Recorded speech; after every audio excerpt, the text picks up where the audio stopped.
Out and About Queering the Museum was a 2-year project funded by the National Lottery Heritage Fund. It was delivered in collaboration with the University of Exeter.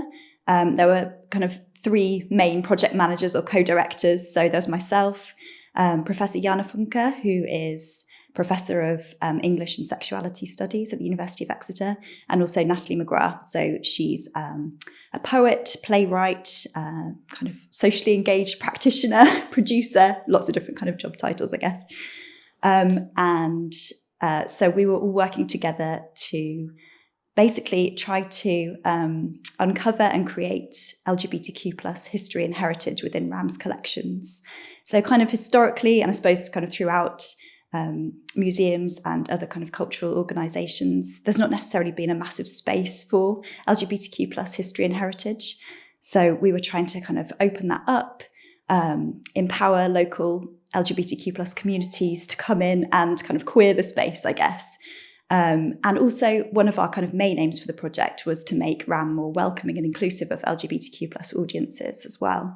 So we did that in a number of ways, all made more complicated by COVID. So our kind of project launch was going to be, I think it was something like the week after COVID kind of closed everything down, when we had our first lockdown. And we also had, so Natalie McGrath was our writer in residence. So I think she had one session actually kind of physically in RAMM before she had to do everything online. So yeah, some of the other kind of plans that we had for the project were lots of big events. We were going to have a Lates event. So RAMM Lates are kind of when we have like a particular theme maybe, or a particular audience who's kind of invited in to take over the whole of RAMM. It's an evening session. So we have things like music, we have artists coming in, kind of craft workshops, all sorts of exciting things, but it's kind of a massive, 200 people plus type event. So obviously that couldn't happen through it. We had lots of kind of artist commissions planned as well. So they all had to be done digitally instead. I think one of the most challenging things was a lot of these kind of depended on responses to the collections.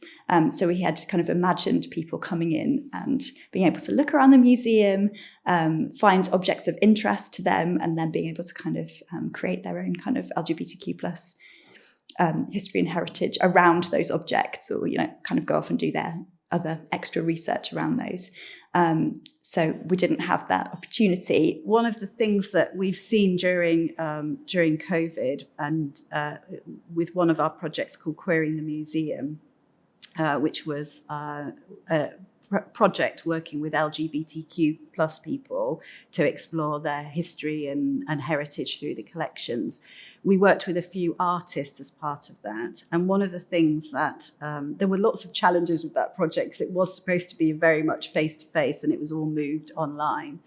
But one of the interesting things with talking to the artists was that doing it digitally, it enabled them to access the collections in a different way.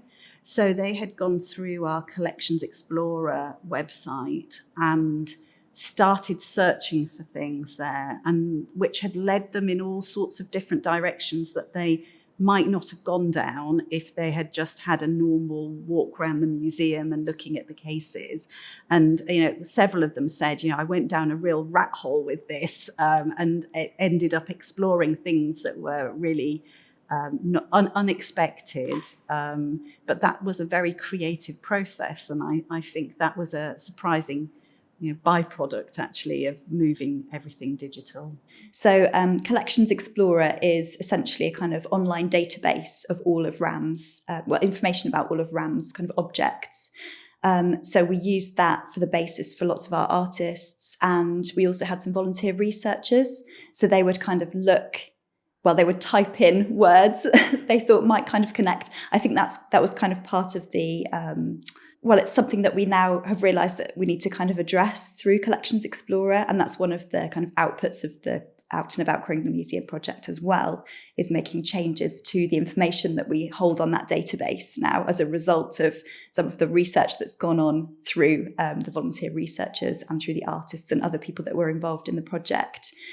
Because essentially before, when you typed in, for example, LGBTQ plus or lesbian or gay or whatever it was that you wanted to kind of find out about, nothing came up or it was something completely kind of unrelated.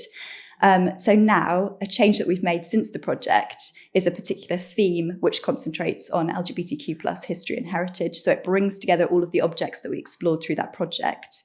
There's also lots of information that's been generated by all of the researchers as part of the project as well. So you can all of the labels have kind of been updated, so you can access all of that information. There's also some kind of creative responses to some of the objects that the artists produced, so there are links to those as well.